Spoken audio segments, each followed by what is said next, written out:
That's the Moroccan lineup that we're looking at. They've been forced to make one change. They're without El Baez in the centre of their defence, and at number 14, Kudani Lassen comes in place of him, but he is known to the rest of the players as Sina. The two skippers, and the fact that on the right the German skipper is Karl-Heinz Rummenigge starting a match for the first time is the significant fact about the West German team. Badu Ezaki is the opposite number to Schumacher, and the Germans still without Augenthaler, who's unfit, but Briegel has recovered, and so has Magat. Judging from the lineup, it would appear that Dietmar Jacobs is going to be used as the sweeper. They have two stoppers in the centre of their defence. And it would seem that Franz Beckenbauer has decided that Timumi is a sufficiently good player, African Footballer of the Year, to be man-for-man marked. Here's the referee, Zoran Petrovic, and his linesmen come from Austria and from Hungary. Stadium by no means full. There's quite a swirling wind. A lot of support for the team who have Schumacher at the back. 5 substitutes as usual for each team. And up to now, Morocco have only used 14 players.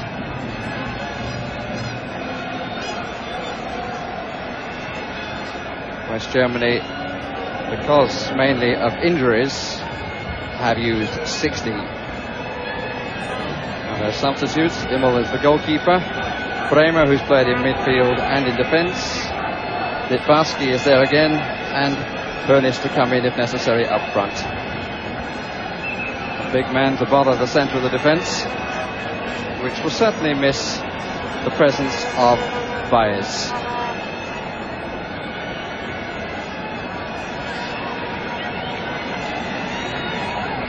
Beckenbauer will remember well how in 1970 Morocco led West Germany at half-time by the only goal of the match. But the West Germans recovered in the second half, thanks in the main to Uwe Seeler, who got the equaliser.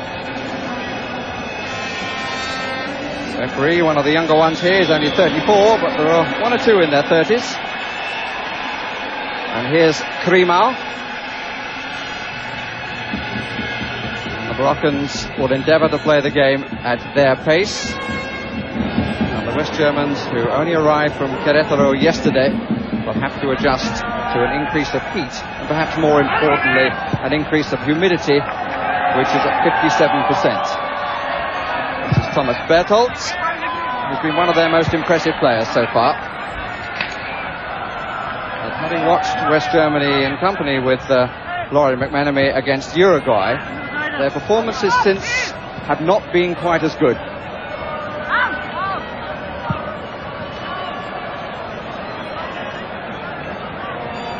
Bouyahawi. Dolmy. And Tamumi is coming fairly deep. And if they do decide to man-to-man mark him, then Norbert Eder, wearing number 6 of Bayern Munich, is the likely man. It's Budabala. And I think he's won that free kick of Jacobs. Suffering, as you can see, from an injury to his left knee, which he had before he came here. But I would doubt if he's quite as injured now as he is suggesting. And I think maybe FIFA are going to have to do something about the acting that we've seen from players here, which does no credit to the game of association football at all. I can only think that those who play with the oval-shaped ball must look at them and wonder whether they're men or mice.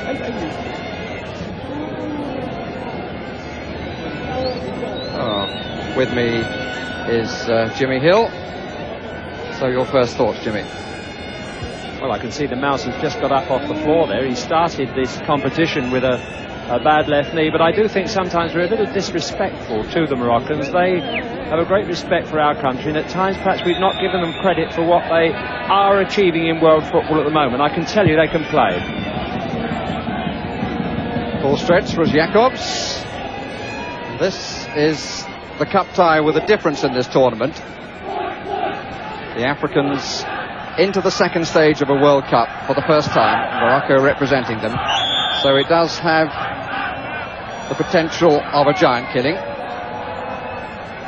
And of course there is only one winner, even if extra time and penalties are required.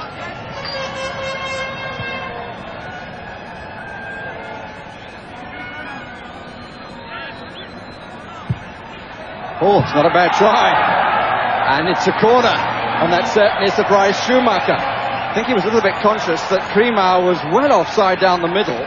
But the referee quite rightly are judging that he could in no way be interfering with play.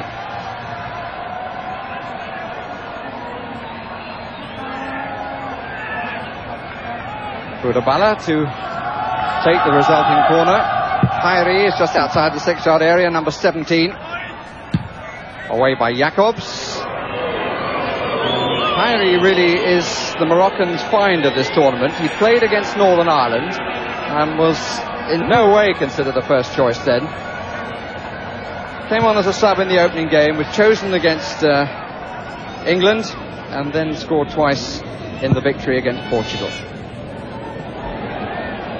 Berthold a little exposed, and this is a good start by the Africans, which those of us who have been watching them here were quite frankly expecting.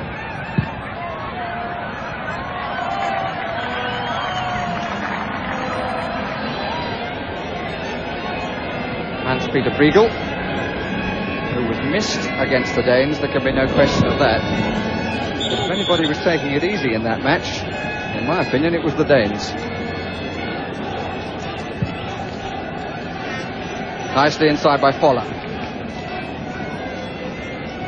Matthias, with Berthold to his right, 3 forward, Rummenigge starting in the front line, and Magath in the centre of the West German midfield, which is where he prefers to play.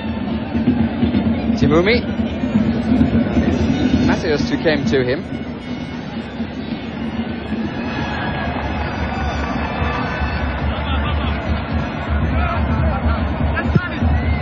Kremer is forward but had moved offside. Is Eder. Magath. Alofs in a bit of space.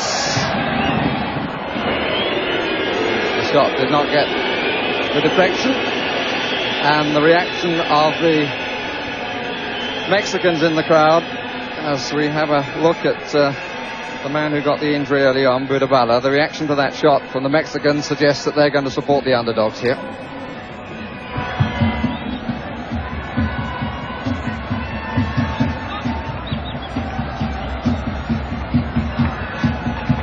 Hawi, Dolmy, and Kremer somewhat on his own.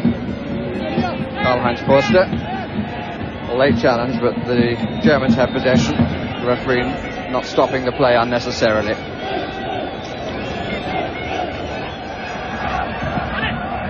Rummenigge, free kick. Challenge. There's part elbows, part pushing. Hairi. Berthold. All back by 1 for the Moroccans. This is Magath. Jacobs in with the shooting chance. Quite a comfortable test for Badou Zaki. Beaten only once in 8 games in the qualifying competition, and beaten only once here in the finals themselves. Timumi, faced by Matthias. The job seems to be his. And Eder at the moment is keeping an eye on the number 7, Hadawi.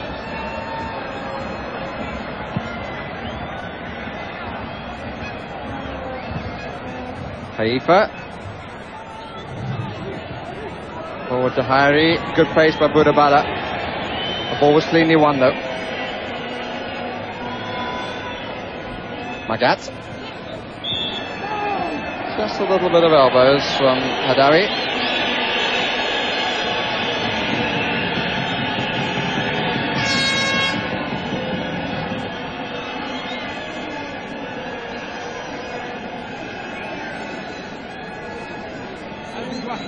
Alofs to take. Fuller and Rummenigge forward. This is Magat. Foul by Dolmy.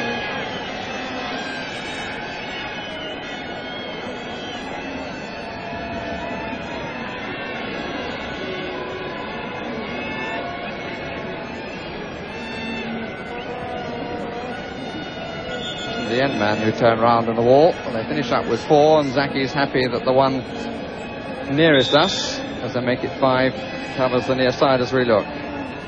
Matthias.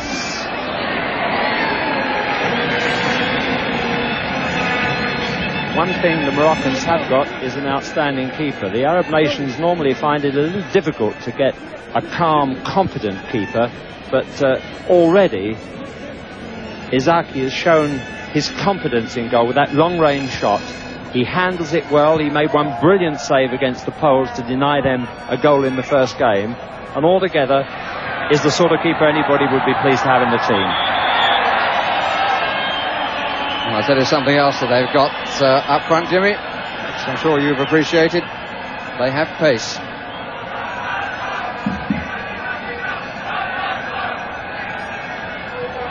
Pace that produced this free kick, which Boudabala is placing with great care. And it's taken to Hadawi. 2 in the middle. 1 is Krimau. Header came from Forster.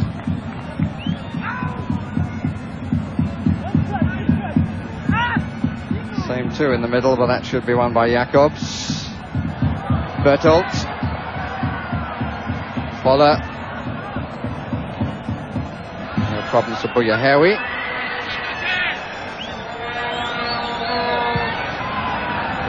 Moving aside England's meeting with Paraguay, the Germans faced here by a position not faced by the other teams in this round of the last 16, which has produced 1 or 2 flashes of the Giants, and the loser can go home with head held high. It will be rather difficult for the Germans to do so if they lose to the Moroccans.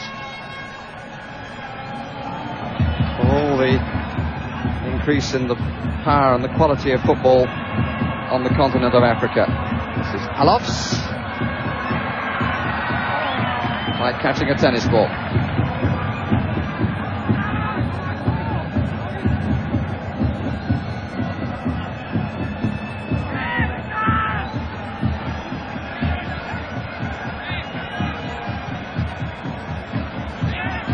Samumi is well forward, Boudabala is well forward, and Prima, it's a good header by Bertolt.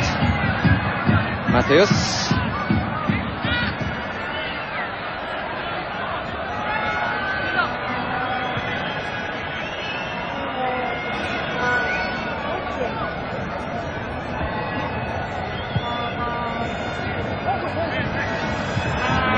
Reportedly on £3,000 a man for a victory.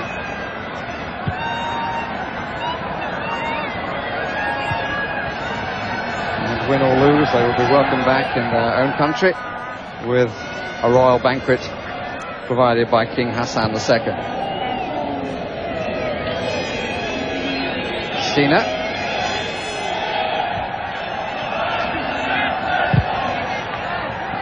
News from their camp was that they would approach this match in a very relaxed style, which I think we've already seen with coming up to 12 minutes gone.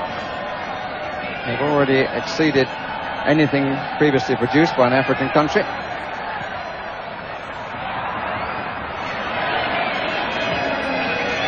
Khalifa to Timoumi.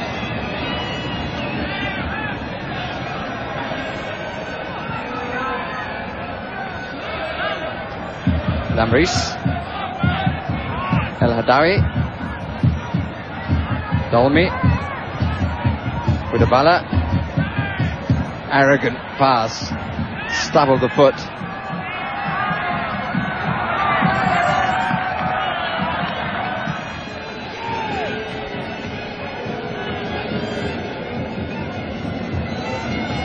Rummenigge occupying the centre of the midfield area, which he is wont to do these days.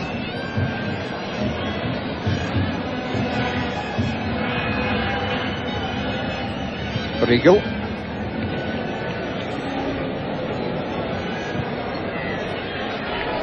Here we across. Free kick.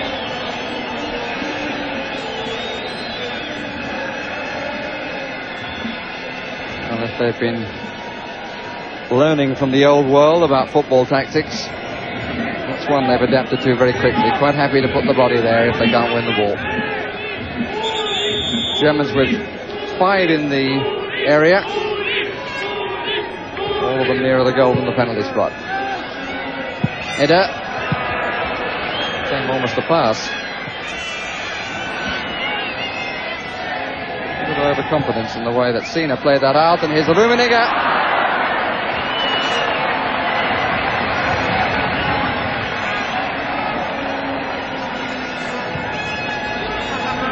Rummenigge appeared in all 3 of West Germany's group matches as a substitute.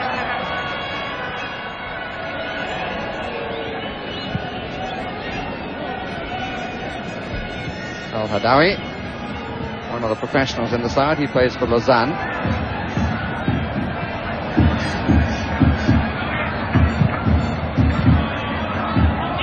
Feller. Alofs.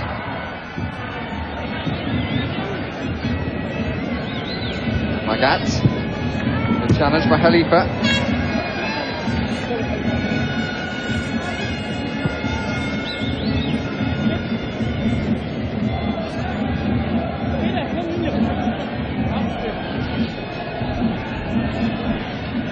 Waller. Using out the Buya Hewi.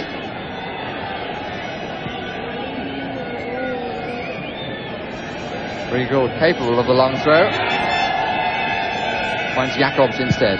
They're moving forward, and that's a gift for the goalkeeper. And in fact, the offside verdict is given. I'm just thinking, we've seen it all this week. We had the extraordinary spectacle of the Mexican win on Sunday. We had the South American dogfight last night, and today we have this cup tie. The underdogs Morocco, can they eliminate West Germany? Sudden death it is, and I'm on the side of the underdogs, I must admit. And what I've seen so far would suggest that they certainly have a chance of winning this game. And what fun it would be.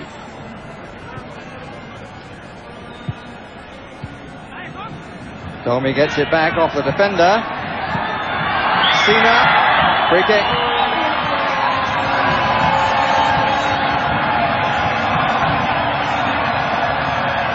First time we've seen Sina come forward from the...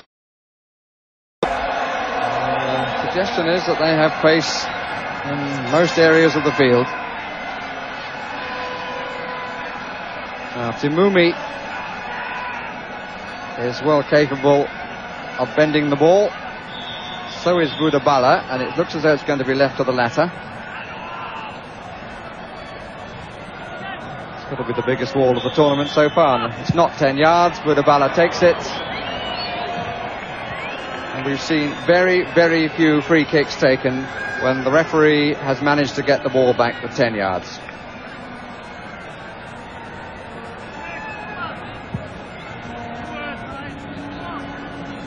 Thomas Bertolt.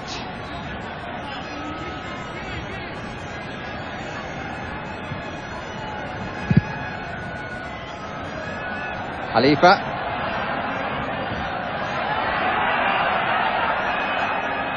A little fearful that he'd made a nonsense, but there was nobody to capitalise on it. He did look a little suspect in the air then with the cross ball. Timumi. Interesting how the West Germans can vary their use of players. We saw that particularly against Uruguay, and we're seeing it here in a different context, with Matheus given the man-for-man marking role when required, and not the man who was doing it then on Francescoli, Eder. Bertolds. Rummenigge. Riegel. Rummenigge plays his football in Italy. Khalifa.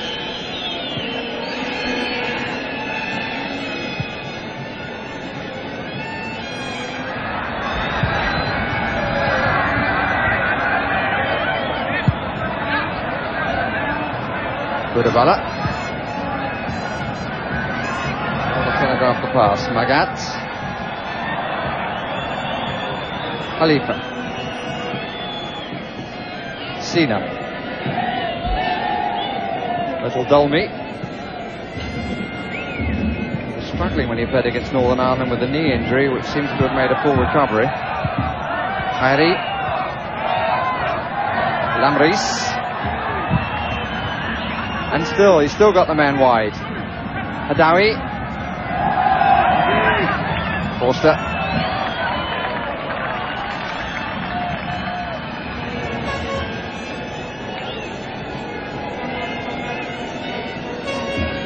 Eder. Matthews. Magat. 4 players forward for West Germany.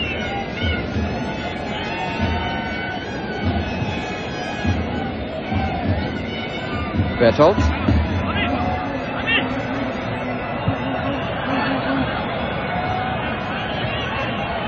Magat.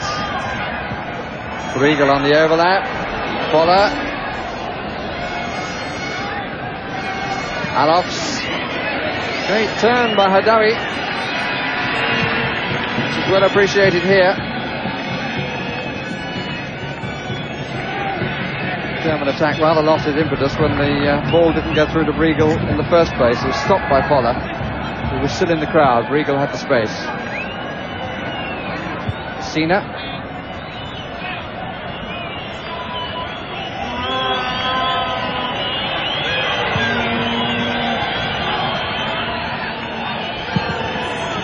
Offside against Freemal.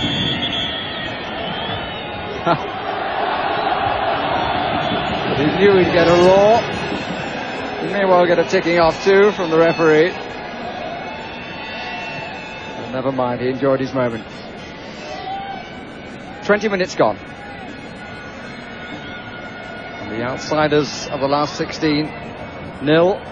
West Germany, twice winners of the World Cup, also 0. Ball was out.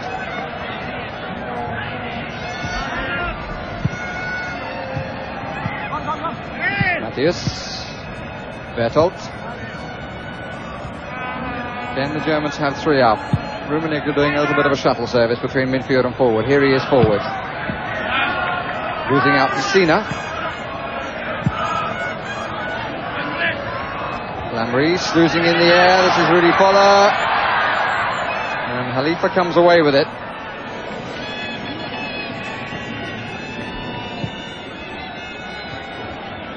Simumi.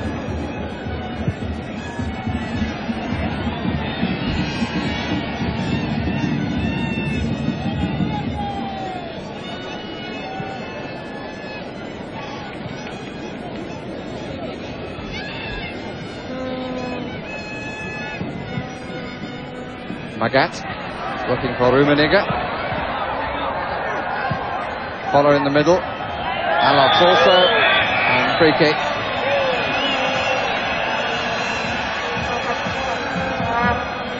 The defender was Lamris. One of the players from the best club in Morocco, Far. It's a horse's side.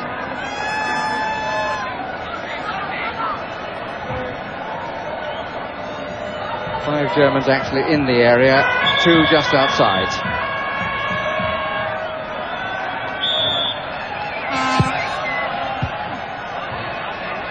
Alofs. Still plenty of white shirts forward. Bertolt. Buyahawi. More height than distance. And he didn't need to play that. Did Sina. And if there is a weakness, and the absence of Byers maybe makes it more obvious, it is with the ball in the air. They rely on the goalkeeper to come and get everything. You're not meant to beat the Sunriser to a point like that, Barry. I was just about to get the microphone up and say that, but it does seem that they panic more when the ball's high than on the ground. The only other way in which the Germans appear to have a chance to beat them at the moment is to whack one in from outside the box, but probably the goalkeeper will be adequate in that direction as well. So it's going to be a header if they're going to do it. That's our prediction. Header there was from Khalifa. Magat. Nicely done, he's got the angle now. But everybody had been sucked in, there was nobody coming late.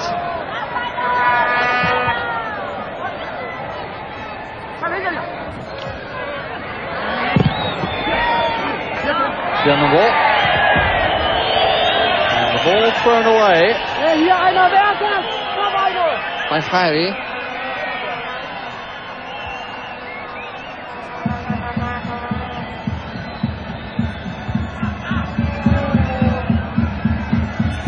Then plenty of white shirts forward. And the free kicks are beginning to increase a little bit. And the Yugoslavian referee, chemical engineer from Belgrade, Zoran Petrovic, might have to produce a card to calm it. The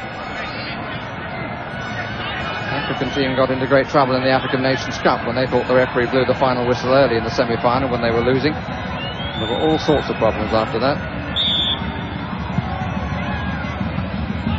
Didn't reach Voller. The shot came from Alofs.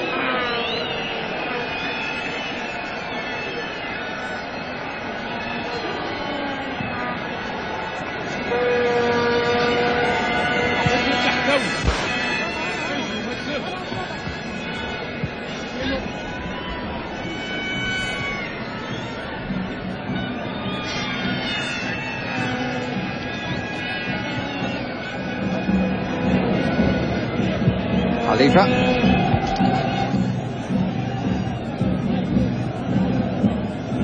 Briegel. Free kick against El Hadawi. Brief explanation. May well have been in French because they all speak that language.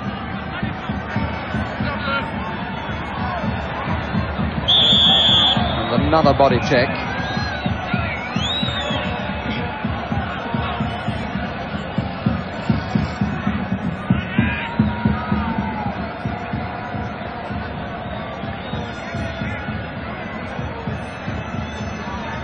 Mateus to take it. Again, 5 in the area, 2 outside it. Corner off the head of Sina.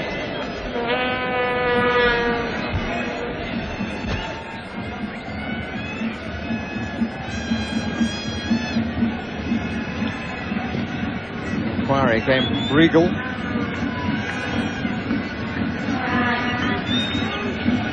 Lothar Matthäus taking all the set pieces. Took the free kick on the right, is now going to take it again. Naturally right-footed, it will curl in a bit, the flag blowing a little as you can see. Zaki. Timumi. Kudabala. El Hadawi. Abdelmajid Dolmi.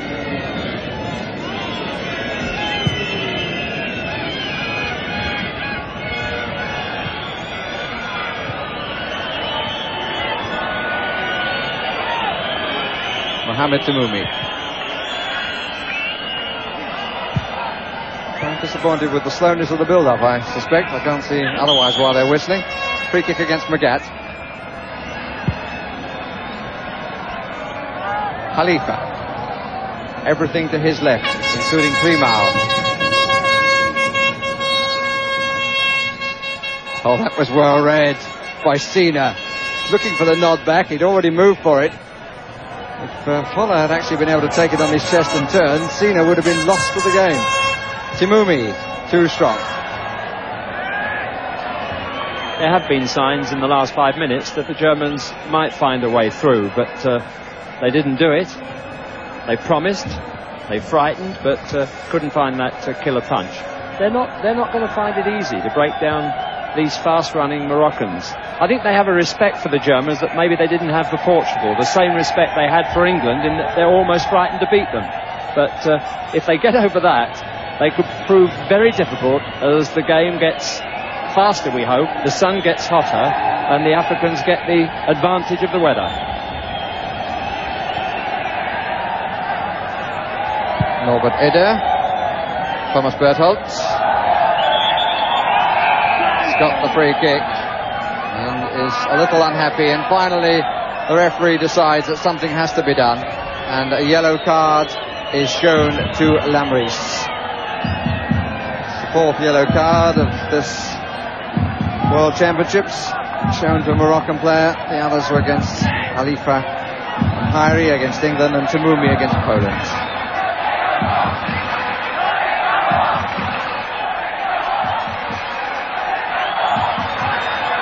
A amount of barging going on in the middle, and Rummenigge had his shot blocked. It's a corner.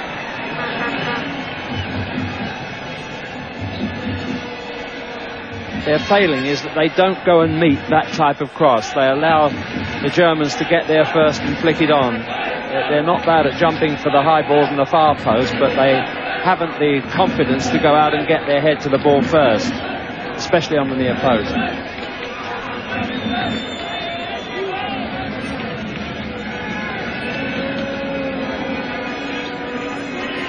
We saw it in Querétaro, we're seeing it again. The Germans get plenty of people forward. That was probably the best header out that we've seen. Budabala. And Magat will get that. Played it into the stride of Magat. Difficult to think about such things when you're breaking away, but by playing the ball as he did, he turned it into Magat's natural side, and Magat just had to swing the left peg, and it was going to go back to Schumacher.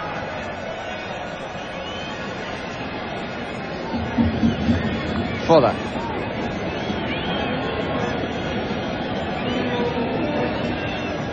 Briegel.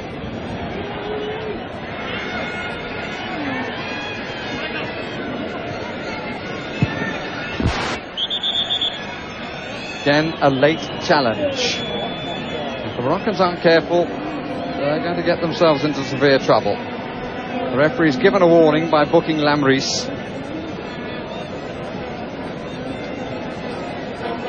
6 forward once again. Every set piece has at least that.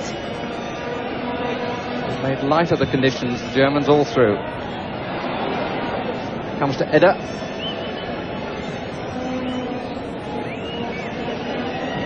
Half an hour gone. No score. Which is the position in which Morocco found themselves on their 2 previous matches in the city of Monterrey. When they scored, it was in Guadalajara. But they will have to score here if they intend to progress to the quarterfinals. Certainly from the penalties.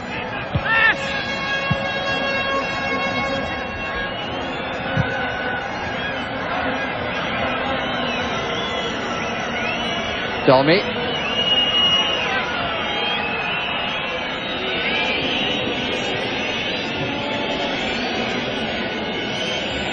Lamris on this side, but to no great purpose. And the amount of whistling increasing. Crowd want to see more action. They're not alone in that. Although they may do well to reflect on the fact that the host nation comes down here to play the winner of this match. We've seen nothing as yet to frighten the Mexicans.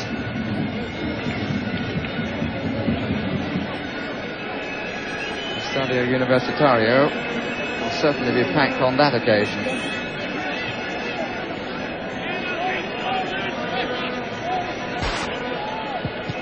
Alofs.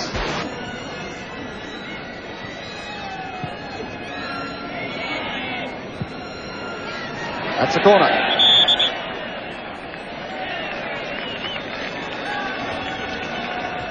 Moments, the Moroccans, when they're a little bit too cocky for their own good.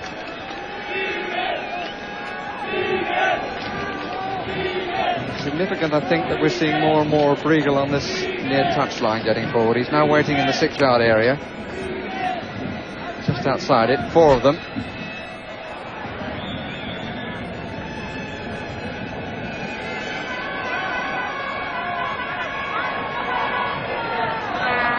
Is going across to take it rather slowly.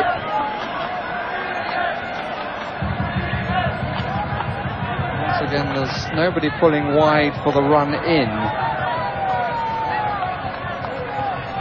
Forster might do it belatedly. He's the number 4. Hadawi got it away. Dietmar Jacobs of Hamburg to his soon-to-be general manager, Magat. Well, that seemed to me a little bit harsh from the Yugoslavian referee. Foot up he's given against Bujahewi. And it was about the height of Maradona's foot when his goal was disallowed yesterday, I think for the same reason. It's a totally different interpretation than the one we're used to at home. It wasn't dangerous. He played the ball, never looked like touching the player, but it was given as dangerous play. Magat trying to capitalise. 5 forward, Berthold at the back.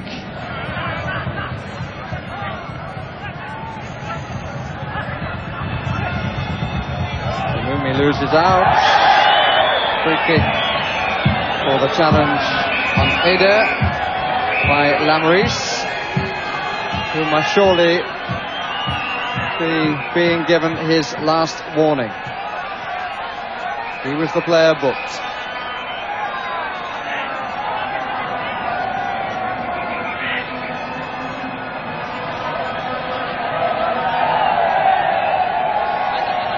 Six attackers once more. Berthold. Well, at least he got a clean look at the ball for the header that went wide. But it's been one of the features, I think, of this tournament, Jimmy, that when free kicks or corners are taken to that position, not too many teams seem to have somebody running in to meet the ball from the far angle. No, that's true, and it looks as if, trying to put my mind to the Germans' problem, that dead ball movements in the air might be the way in which they will eventually break these Moroccans down. It's interesting, it's not been the best game in the world so far, and this was called the Group of Sleep, and England got a lot of criticism for their performances here, but I'm wondering whether the weather does rather dominate the players, whoever they are. The Germans are not at all like themselves at the moment.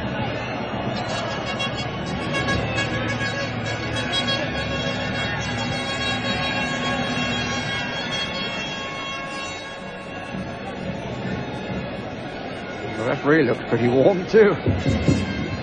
But it is to the Germans' great credit how they get people forward for every set piece. And they do tend to support the front men in open play. Berthold, little running for Rummenigge. Matthias. Good positive play by the young man, and the referee says goal kick. And the German in the background there clearly would not agree, and neither would the player who went down.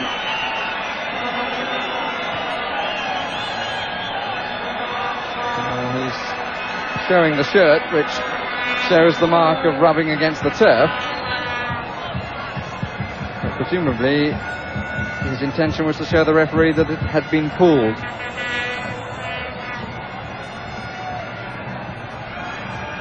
Budabala just failed to keep onside, but they're keeping either Budabala or Krimau in a sort of position where he's marking the back line or pushing up on the back line, so if they do get a break, they've got to be aware of that, the Germans.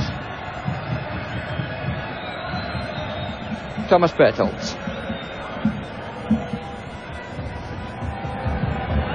That's rather more reminiscent of some of the games we saw in the groups. We haven't seen so far in the sudden death part of the competition. Briegel. Oh, that was a good tackle. Alofs out by Sina, and an offside flag.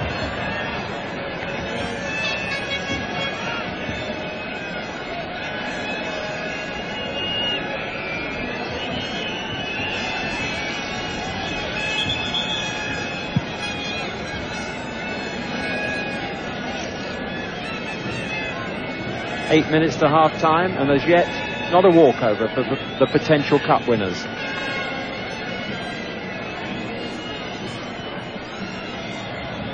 Dolny. Paddy, seen too much of him. Magat. Alofs. This is Tumumi. Budabala. Buyahewi. All very slow. They probably use rather less energy than have the Germans. Budabala makes a forward run. And here is Krimau. Trying to find somebody moving inside. It's Tamumi. Very important piece of winning the ball by Dietmar Jakobs. Free kick against Alofs. And the sudden change of pace after the very slow build-up. There was a man forward to hold the ball, and there were a lot of runners coming in on it.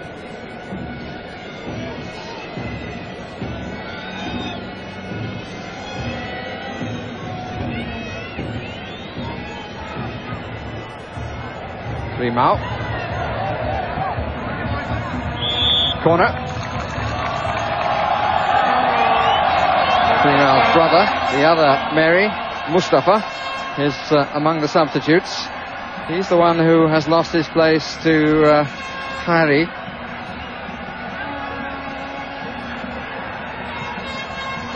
Taken to Lamris, to Budabala, to Sina. And Krimau went to play the goalkeeper, with no intent on looking at the ball at all.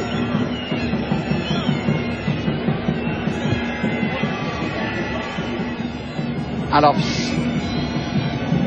Magat.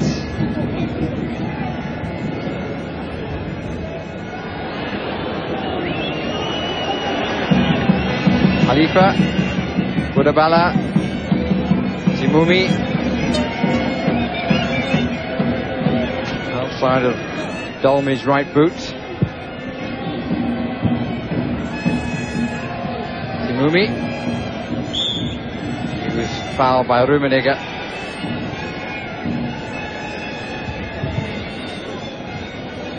Budabala seemed to have shown too much and did a bit, but he's got his free kick.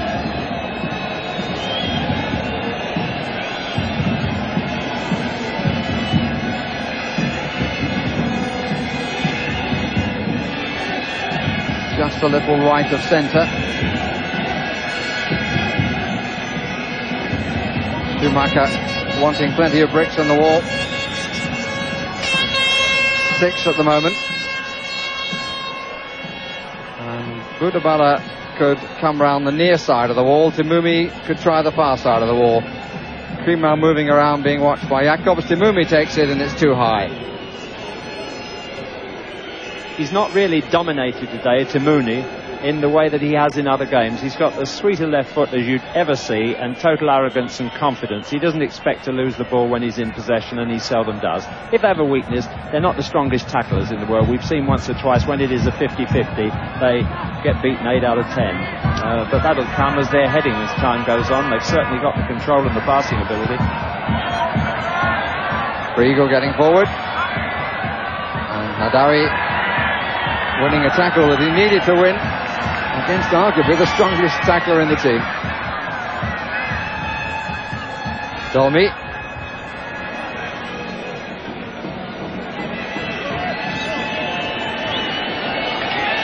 Rummenigge looking a bit square across the back, but they'd pushed forward and they hadn't pushed forward together. And here's Rui Fuller.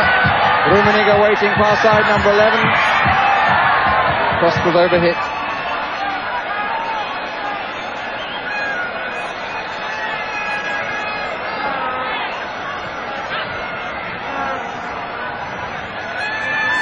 Dolmi. Lamris. Budabala. Krimau forward, gets his body ahead. Timumi! Well, that's the start of their attack, and Krimau is important in it. He backed into Foster, got his body in front and set up the opportunity. And the left foot that was just referred to.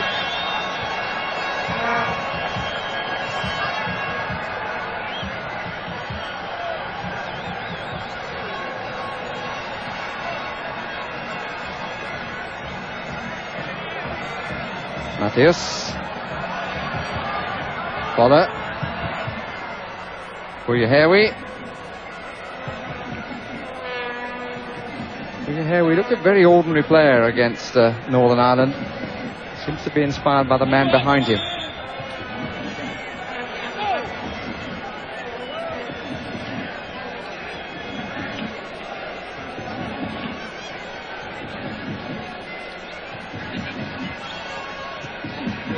Boller. Magat.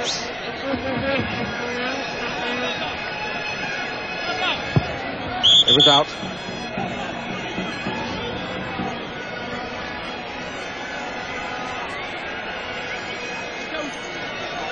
A little under 2 minutes of the half remaining.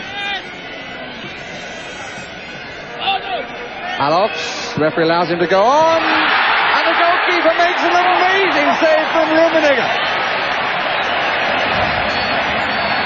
There was an element of fortune about it, that has to be said, but even so, how he got up there in the first place, the fortune came as the ball came back where he had landed, but the fact that he got his hands to it in the first place defied belief. I did remark that he was useful, this keeper. He's the best I've seen from that part of the world. There's no question about it. He's not only safe, he's brilliant.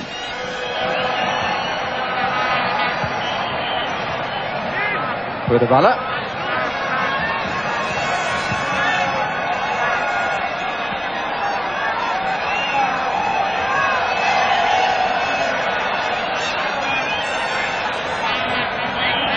Sina. Both the central defenders over 6 foot.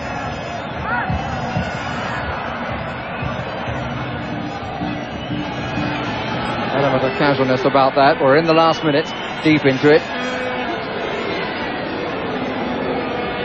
This is Khalifa.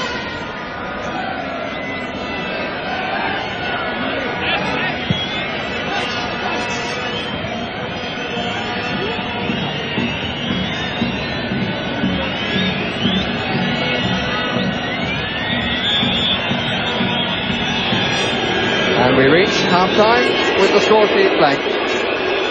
And the complaint that there's not enough goal-mouth action, which wherever a match takes place in the world, the spectators want to see a little more than we had in the first half. You could say the Germans have not been at their best. I'm saying the Moroccans are not at their best either. But let's hope for at least something better after half-time. The reason, Des, is that they're suffering from peak here, or should I say PK, as it's the 86 World Cup, because they weren't able to score the 100th goal. Perhaps we can inspire them by saying that 4 more goals and that will reach 1,300 in World Cup history. The Germans have brought on Pierre Litbarski for the start of the second half. And we're looking to see, in fact, who they have removed. There is the substitute, immediately getting into the action.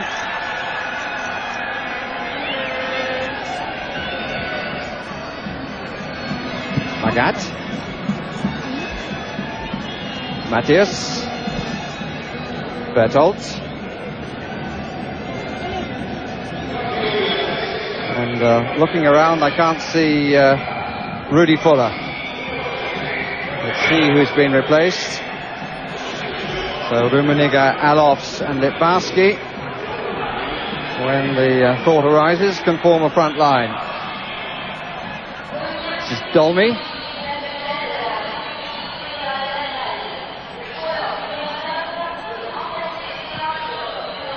Alofs, Rummenigge. First free kick in the second period against Sina. Litbarski. Germans seem to have made a habit of making half-time substitutions, which I confess I find rather strange. It seems to me that it's worth getting another 5 minutes of energy out of a player before substituting him. This is Lamries. Mark you, if you were watching the whole of the first half, you might say, what energy? This is Bouyahawi.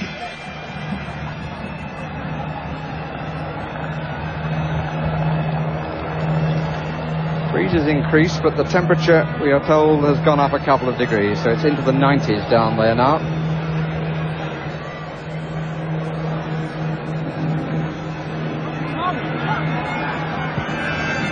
Well, of extravagance on the ball from Hadawi.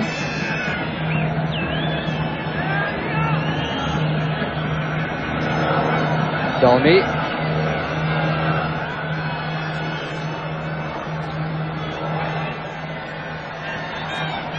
Khairi.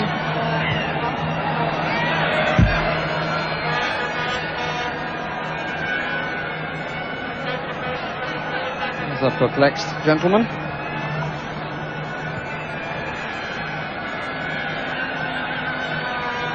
Hadawi. Remember that the Germans were beaten by the Algerians in Spain, and indeed the Algerians were only kept out of the second stage because of the disgraceful connivance between the Germans and the Austrians. They took the qualifying places, and Algeria failed on goal difference.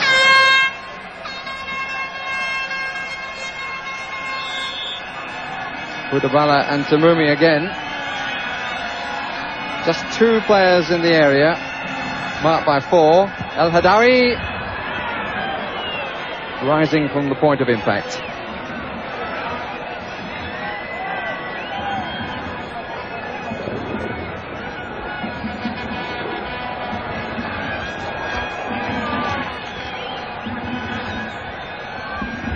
In the absence of any half-time entertainment here, any formal entertainment that was, Littbarski warmed himself up shooting against Imel Eich. That's the German number 2 goalkeeper.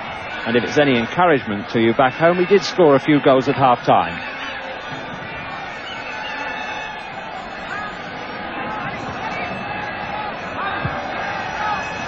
Forster.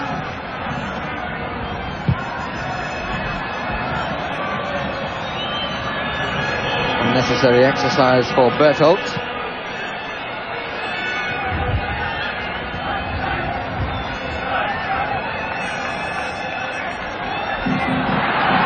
Good stuff from him. Free kick.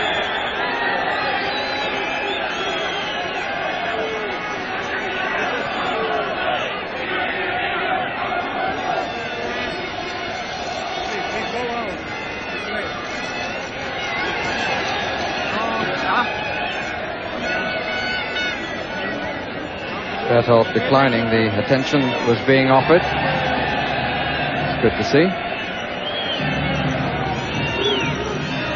Rummenigge, Alofs and Briegel around the penalty spot. Karl-Heinz Forster has come up. Matthias took it. Briegel. Forster trying to find somebody. Rummenigge! Well, one or two of the Germans looked at the bench. It was hugely spectacular. But let's have a look at it again and wonder, was that the only way he could make contact? I think he'd already committed himself with his back to the goal to do it that way, but it was a ball that invited heading into the net from someone, and that is the weakness in the Moroccan team. But this is the 4th team perhaps that have punched themselves out against them. That's what's happened. Poland finished exhausted. England didn't have much legs left. They annihilated Portugal, and now they're making it very difficult for the Germans. Number 3 is Lamries. Forster having to make the header and doing very well to make the second one.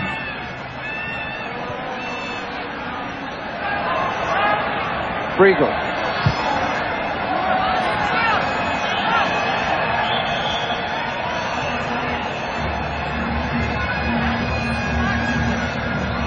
Good turn and not a pleasant challenge.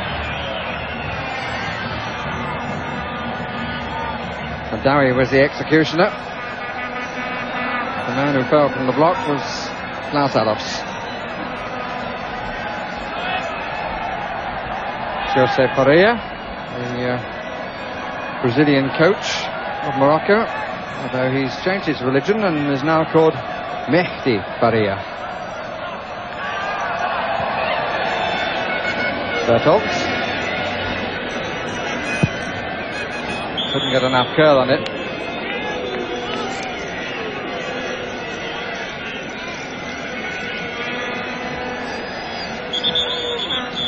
But Bertholdt plays for Eintracht Frankfurt. only 21. He's making a bit of a case during the course of this tournament for being considered among the best right-backs around here.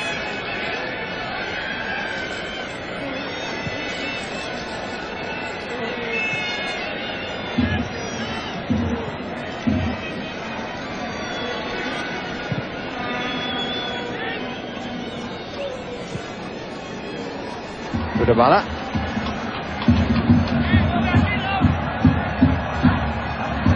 See to watch him.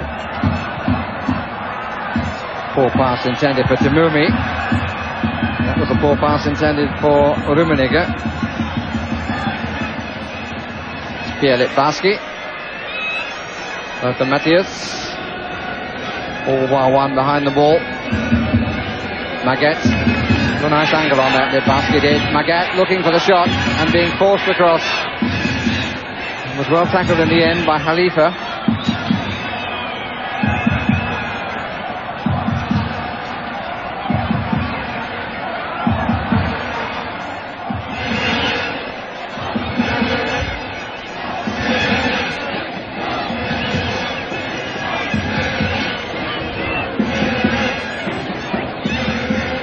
Tamumi hasn't been a factor in the game.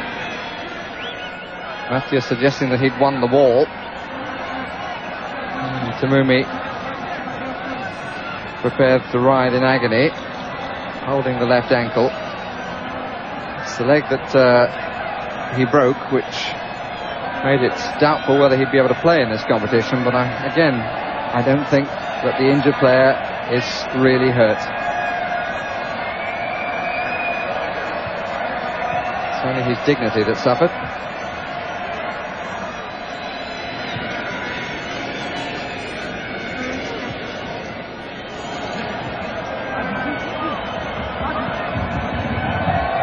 Budabala.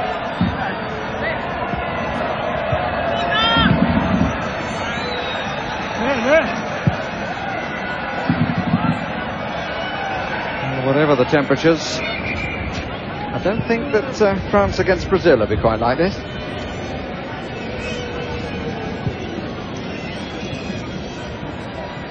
Dolmy.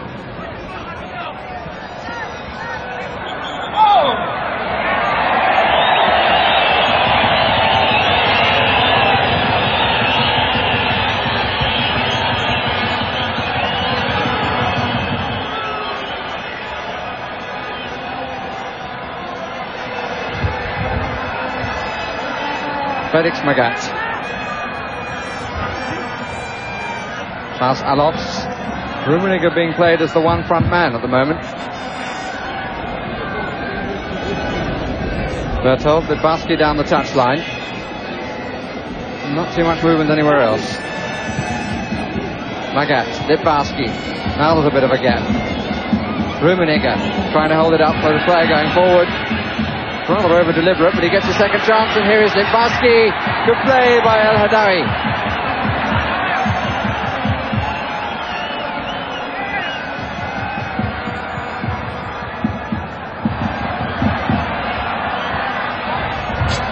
Budabala has gone on. Tamumi in possession. This is Dolmy. Two ahead of him, two behind, one square. Here's one of the two behind. Tamumi.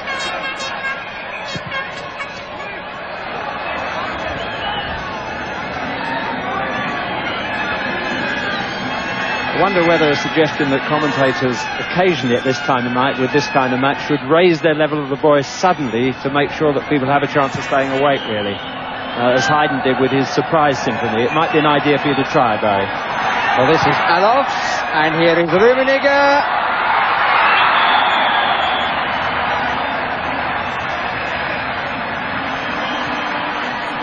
Well, you're suggesting, really, Jim, we should adopt the style of the local commentators who start shouting goal every time the ball crosses the 18-yard line. It ensures that there are lots of goals in a goalless draw. There are lots of free kicks in this contest. Not for anything terribly serious, but it's further slowing the slowness of play, if that's possible. Budabala.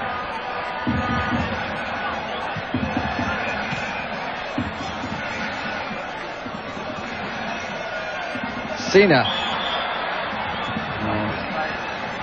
Put up by Matthias.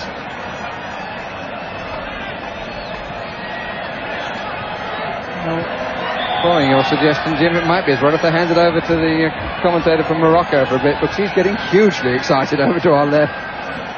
He must be seeing something that we're not. I don't know what it is. I think he's getting excited at the score, which means that Morocco are still in the game and still in the World Cup.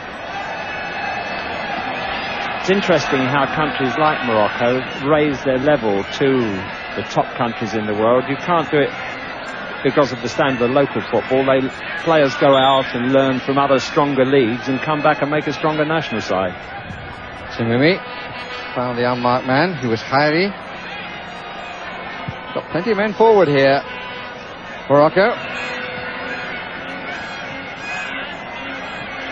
That could leave them a bit short if the Germans can break with speed. Shoulder to shoulder. Oh, not so, said the referee. Free kick Germany's way.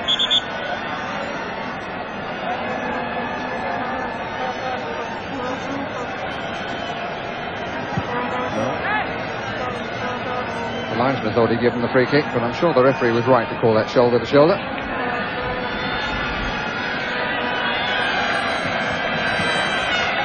Karl-Heinz Forster.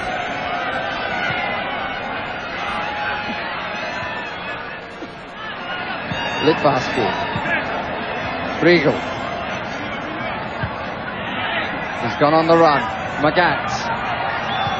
Here's Briegel. Still Briegel. And when the ball had gone away from his playing distance, he went over the top to collect it. Just continuing that theme while they get the stretchers out. It doesn't always work that way with foreign football, because more than one British player going over to Italy has not necessarily come back an improved player. But if you look at the Danes, they've spread their players around Europe, and suddenly out of that have created an extremely powerful and skillful side representing Denmark. I think everybody on the field at the moment is glad of the rest. Barry's glad of the rest alongside me. And it does seem more than ever, if perhaps some of the criticism that has been levelled at the teams, here's the little move there with Briegel. He was doing quite well until that point, and then he decided to let the Moroccan know just what a tackle was about. But not the first late tackle we've seen in this competition, and I'm sure it won't be the last. We've had 15 minutes of the second half, and it remains blank. 0-0 in a match which has to produce a winner. And I can't help feeling that should it be decided from the penalty spot, only those actually in the stadium will watch it happen as it happens.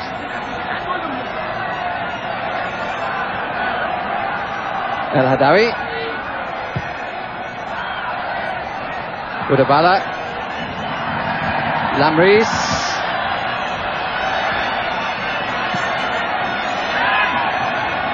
Dolmy. Bertholdt. Rummenigge. And off the head. It's got to be played now. Oh, really, I think that Rummenigge, for a player of his quality, should have been prepared to play the through ball. It's something that one or two of the other German players feel that he does a bit too often. He does like to keep possession.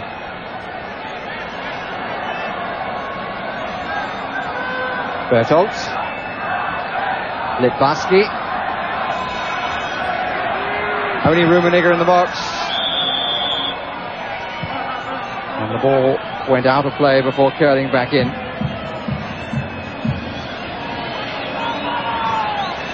Among the German substitutes is Dieter Hoeneß, all 6'2" of him, and a noted player in the air, a sort of battering ram centre forward.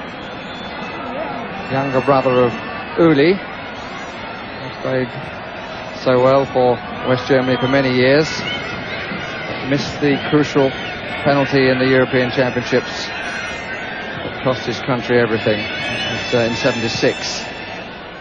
I'm just wondering whether the battering ram of Hernis might be something useful to use if the Germans can't break them down, with arguably more skillful players than he. Hari, Zimumi, Matthias bought the dummy. Obstruction.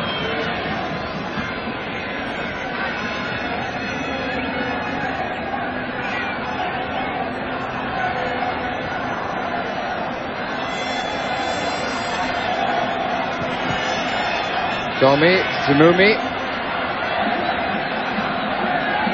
Great turn to get face onto the ball, facing your opponent's goal. And again, they've all been sucked in. Nobody ever seems to make the run from the flank. Lamris.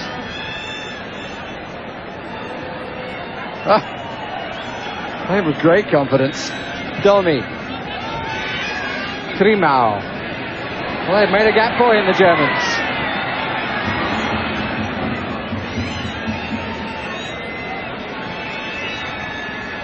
Thomas Bertholdt.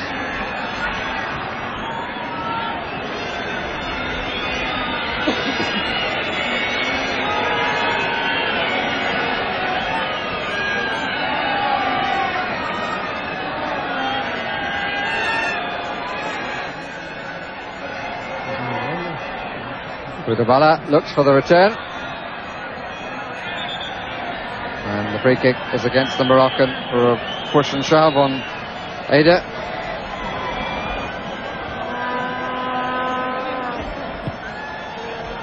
Our only previous World Cup appearance in 1970 that I referred to earlier, when Morocco led West Germany. They lost 3-0 to Peru and drew 1-1 with Bulgaria, but everybody does that. Or at least Bulgaria don't beat anybody. Oh, good try, Adolfs.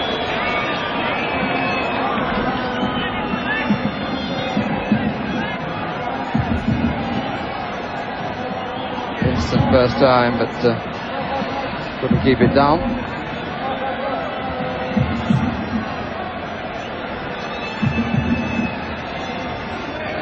Dolmy. Once more they pick up the ball and walk.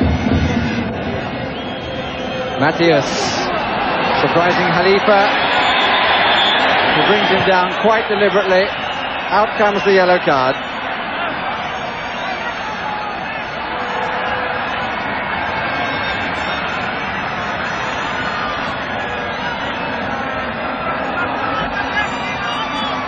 The negation of the game produces simply a free kick where Matthias had quite an amount of room. 3 to come from the near side as we look. Magat on the edge of the area, Forster arriving late. And here is Forster.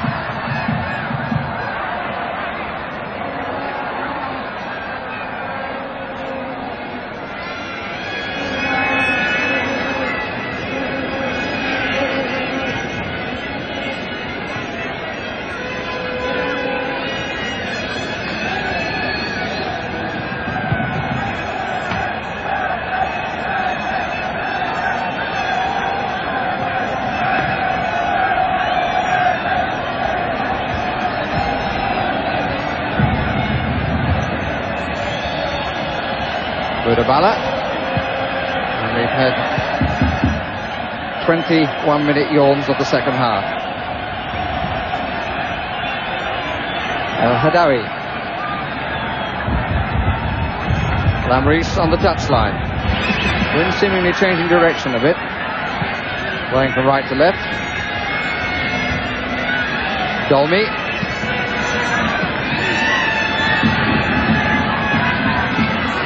Zimumi, blocked by Matthias. Rummenigge, foul by Sina.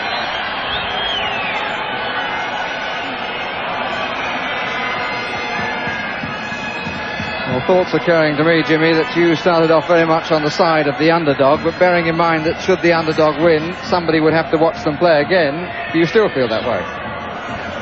I changed my mind yesterday when it rained with the Uruguayans, but I don't mind really at this stage of the game. Anything that happens would be exciting, wouldn't it?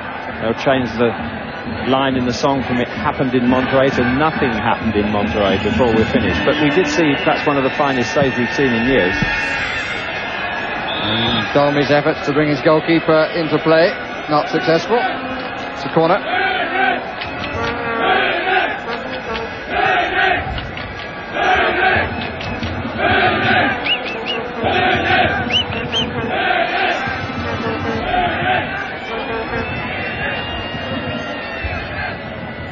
Alonso with the corner. Zaki comes for it. Magath, if it will come down, and it won't. Had to be hit first time because Ozaki was limping back towards his goal. And Magath being greeted by a lot of booing, but that was a jolly sight more difficult than it may have looked. Ball was swirling a lot in the wind, had to be hit on the volley.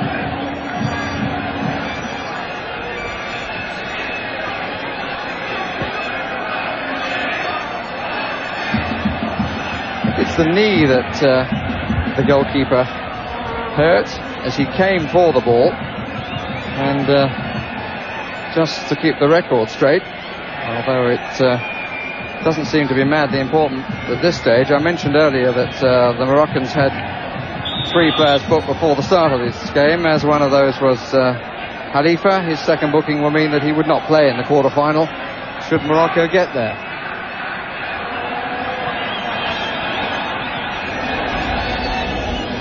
Jimumi. Rimao. Beautifully done. Just didn't get enough height though on the cross, looking for Krimao.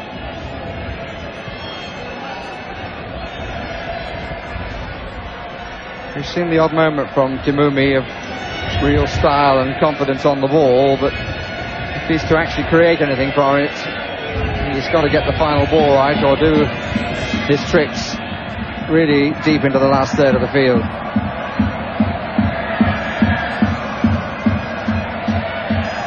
Matthias, Rummenigge, Littbarski, Matthias, Alok. Plenty of sting in the shot, with the goalkeeper not having to move his feet to make the save.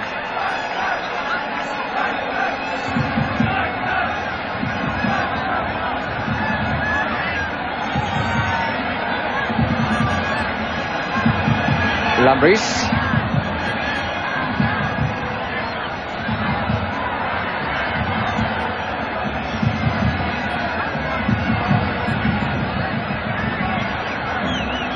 Rimao. Sina.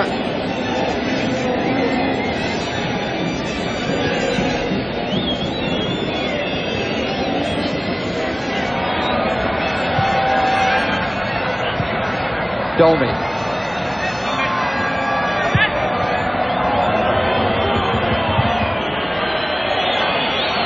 More whistles than thoroughly deserved. One by Foster. Just get the feeling too that the Germans are getting as bored with it as many of the watchers. Are they able to do something about it?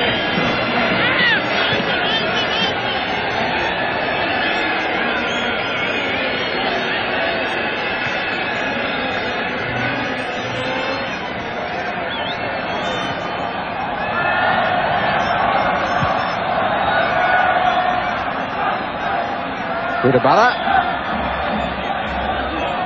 over the outstretched knee of Friegel. will further incapacitate him. Dolmy.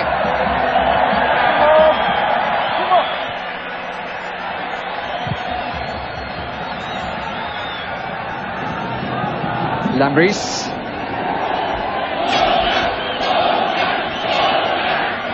Kyrie. Corner saved.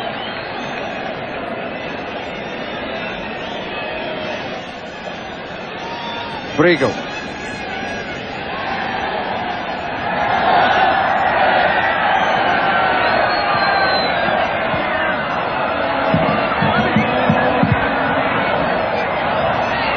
Jacobs. Matthäus.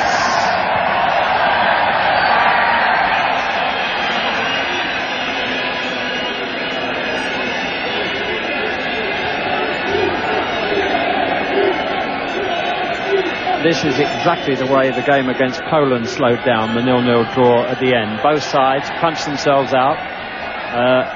If ever they had a knockout punch, that is right from the start.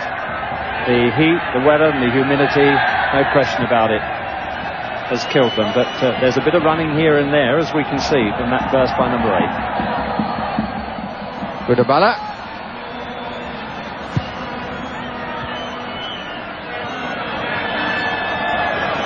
Magat. Rummenigge starts to go. In comes Litvarsky. Loses out to Dolmy.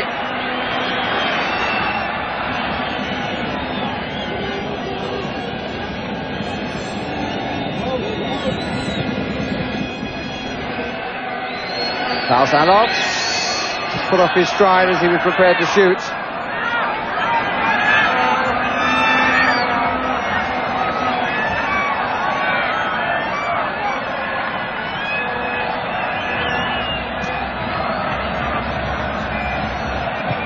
When they get back to Morocco, one can only presume that the banquet given by King Hassan II will be something that takes all day. Kudabala, Dolmy, Harifa going forward on the right. He can exert his energy because he won't be playing in the next match, should there be a next match for Morocco. Oh, and Klimau and Forster not too happy with each other.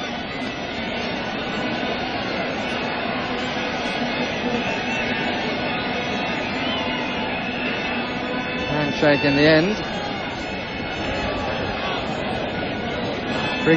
Free kick is Morocco's way, of course.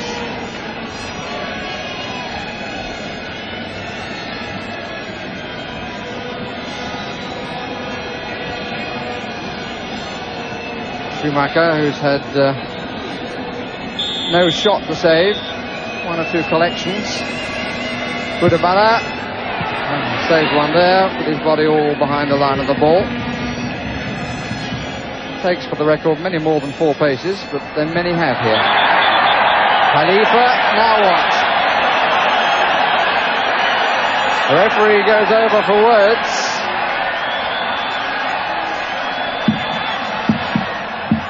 Been booked once. And is very respectful to the man in charge, but that's after he committed his indiscretion.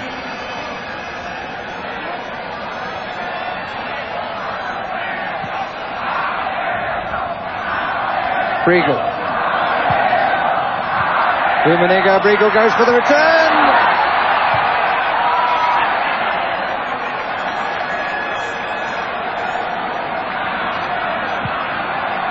Certainly the quickest thing we've seen on 2 legs in this half. And he actually looks the most capable of turning the thing the Germans' way. He hasn't made the number of runs he normally makes. It's taken him a long while to store up that run that he just made. It was as a result of a mistake by a Moroccan, which gave him the chance. But I think Brigel's lack of running today, that he loves to get his head down and go for it, is an indication, really, of how the weather has played its part. I mean, you might be fed up with me saying that, and it's not anybody's fault that the players are playing under these conditions unless it's FIFA. But it's not easy to entertain crowds, especially at this stage of the game. Tiredness is evident, and then skill should take over. But maybe it's this moment. This is Alofs. Did well to keep his feet. But only a corner results.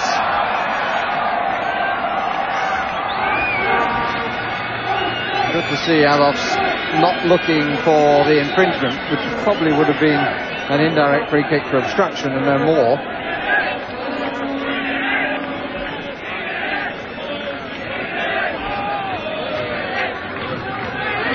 Moroccans said they wanted the hottest day they could find to play the game their way, and that is the way it's been played. Matthias. Rummenigge. Rummenigge, by no means the only German to turn away with a dejected expression on his face. Finding the match so frustrating, the Germans. And they're not alone. And it makes one wonder what the physical condition of these players will be like in extra time, if it goes to extra time. There's just 12 minutes left on the clock, and at this stage it doesn't look as if the deadlock is going to be broken. Harry. Well, I don't wish the Moroccans any harm, but I think that FIFA should look with considerable care and be grateful for the thought that the World Cup of 1994 should be played in Morocco, and then politely decline. Unless we can play it in the cool of the evening, we'd see a lot of matches like this.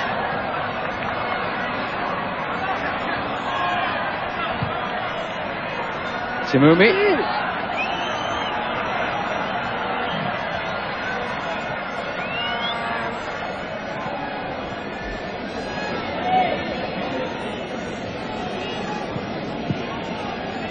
Magat. Matthias. Dolmy. Too prepared to go forward. Dolmy. El Hadawi coming, but he's the other way. Timumi. Budabala. Looking for the return. Doesn't get it. Free kick.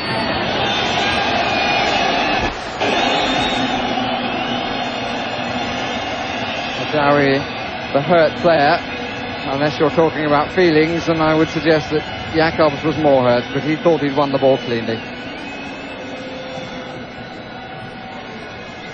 A player from Lausanne.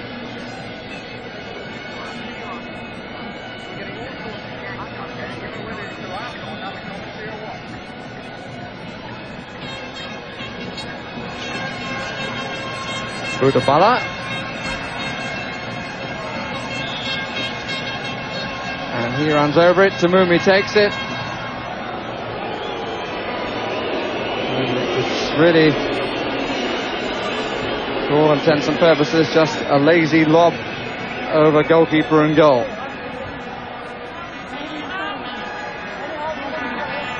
Magat. Germans building at the pace of the Moroccans. And surely the Moroccans' intent to bring them to the point of exhaustion. Matthias. And a quite needless foul by Sina.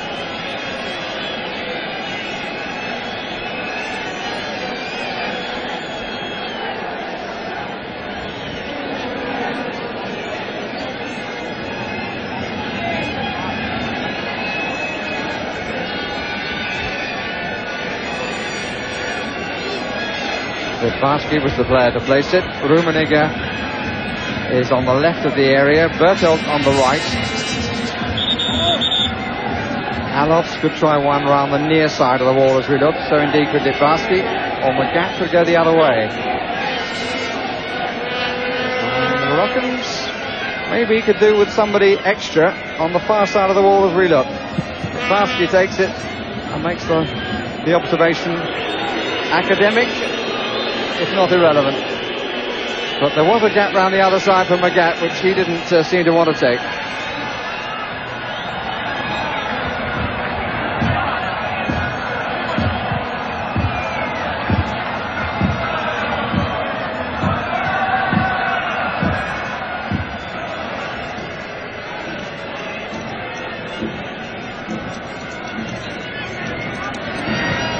We are 8 minutes away from a continuation of what's become an exercise in endurance.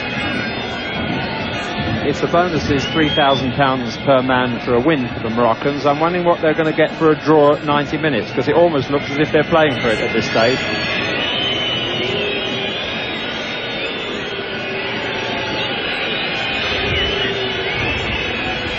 I can tell you the answer, Jim, and it's actually not as great a difference as maybe it should be, because they would only drop £500.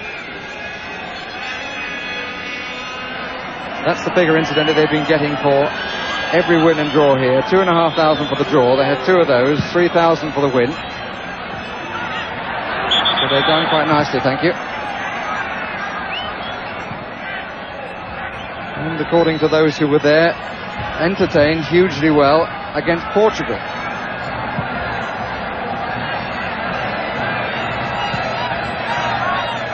Thomas Bertholdt. The onus is on the more experienced side to find the way through. Alof's trying to do so, and the goalkeeper started to go for the cross as Sina covered with the header.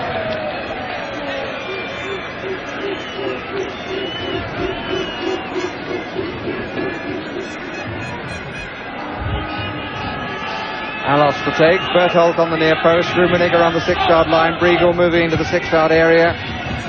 Comes back to Matthews. Lifts his head as he strikes, and up goes the ball.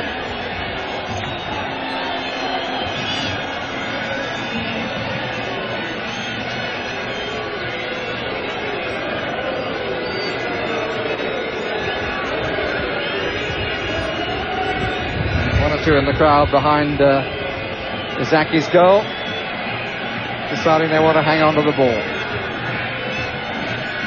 Can't see it, but the fellow's doing some shot put training with it. Actually, there's hardly much difference to the movement of the players on the field, whether the ball's there or not at the moment, Barry. It's not easy to see whether the ball has come back into play or not. I think it just has.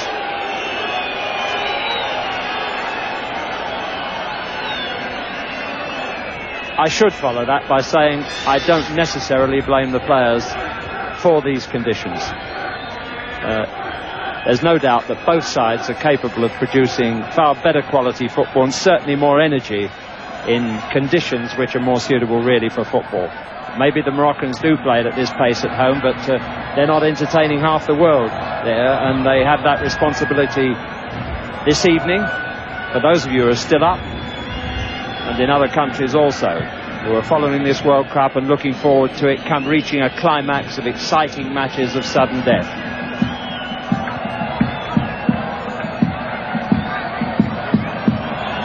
Five minutes of the normal 90 minutes remaining, after which will come half an hour of extra time, 15 minutes each way, and then a penalty competition, and it should be said, against two of the best goalkeepers in the world.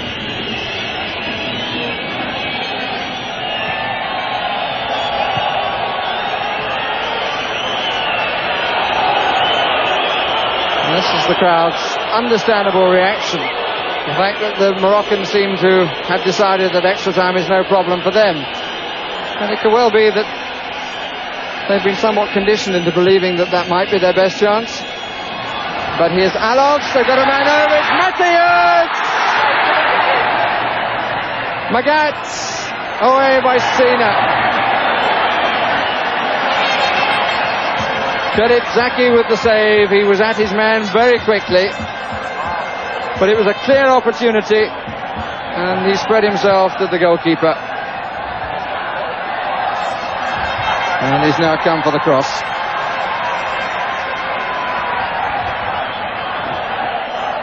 Well, let's give that man some applause for his performance in this match today. It's denied us the chance to see a goal, but what a splendid example it is to old goalkeepers. He showed courage there, he's shown all the arts, he's caught crosses.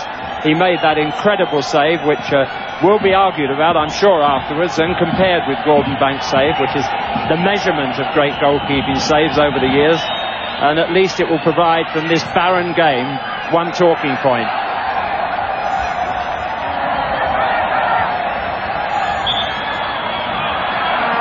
kick for the challenge on Rummenigge.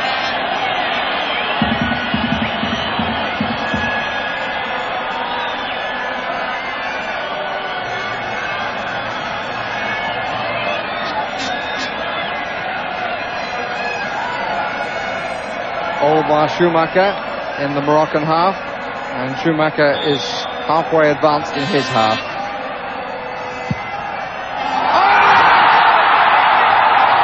Matthias breaks the deadlock,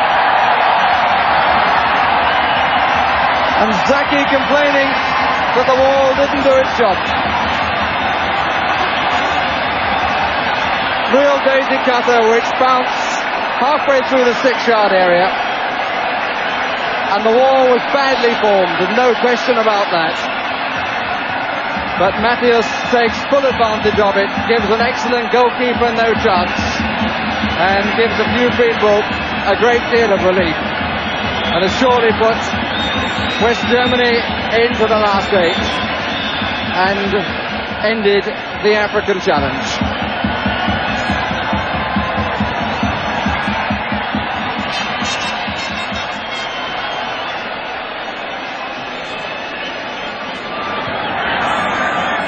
According to the clock, there are 1.5 minutes remaining.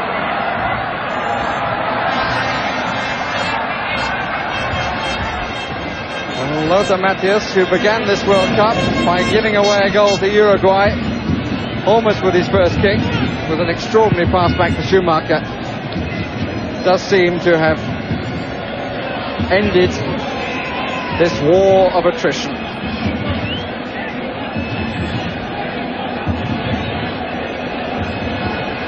Schumacher taking the ball for a walk.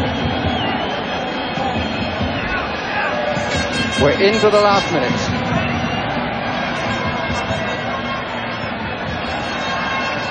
I'll tell you what, there were a few smiles suddenly around the face. Hostess has gone just past us, grinning all over her face, and I don't think she's German. Thomas Bertholdt.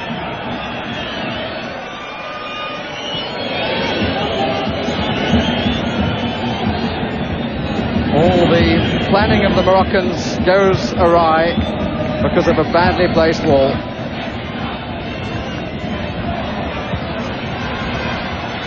Forster, Kudabala, Khalifa, doesn't matter about his second yellow card now.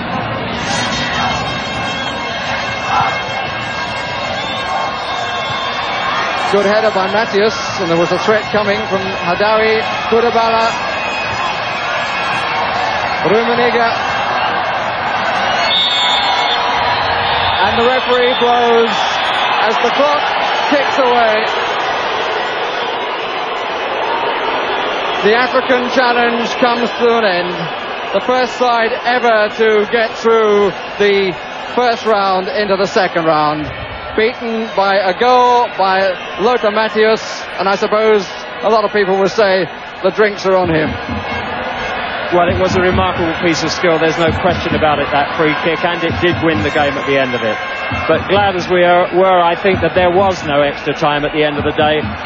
We have to have sympathy for that man Zaki, really. It was a splendid performance, and how sad it was, really, that at the end of the day, it was his colleagues who let him down by forming that block in that way.